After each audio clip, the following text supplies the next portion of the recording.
Hello. तर आज आहे संडे आणि बऱ्याच दिवसानंतर घरी आज नॉनव्हेज बनवणार होती. तर बघा, चिकन बनवलंय माझ्यासाठी आणि रियांसाठी. बऱ्याच दिवसानंतर असं चिकन खायची इच्छा झाली होती, तर सुकं चिकन बनवलंय मीडियम ग्रेव्हीचं. आणि आहूंसाठी मी इथं उडदाची डाळ बनवलीये.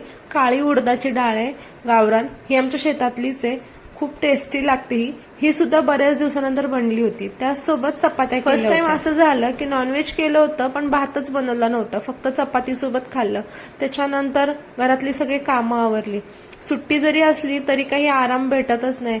कामं करतानाच पूर्ण दिवस चालला. कधी कधी असं वाटतं की आठवड्याची जी 2 दिवस सुट्टी भेटते ना, ती सुद्धा कमी पडते. इतकी कामं राहतात ह्या घरामध्ये. वीकेंड म्हटलं की चांगल्या चांगल्या रेसिपी करायच्या असतात, त्यासोबत पूर्ण आठवड्याभराची तयारी सुद्धा करायची असते. तर बघा, मी इथं इंडिया पाकिस्तानची मॅच बघता बघता लसूण सोलून ठेवते, म्हणजे मला 8 दिवस काही टेन्शन नको. आणि इथं कांदा खोबऱ्याचं वाटण पण करते. मग त्याच्यामध्ये मी बडीशेप घेतलीये, धने घेतलेत भाजून, कांदा खोबरा आला लसूण, आणि वाटायच्या वेळेस मी कोथिंबीर घेईन.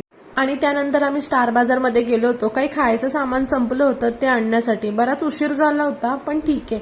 आणि त्याच्यानंतर आल्यावर मी गरम गरम बाजरीच्या भाकऱ्या केल्या आणि दुपारची उडदाची डाळ सुद्धा उरली होती. आणि ही कांदा खोबऱ्याची चटणी केली. ही रेसिपी नंतर शेअर करेन. तर चला, मस्त झाली होती चटणी. Bye bye.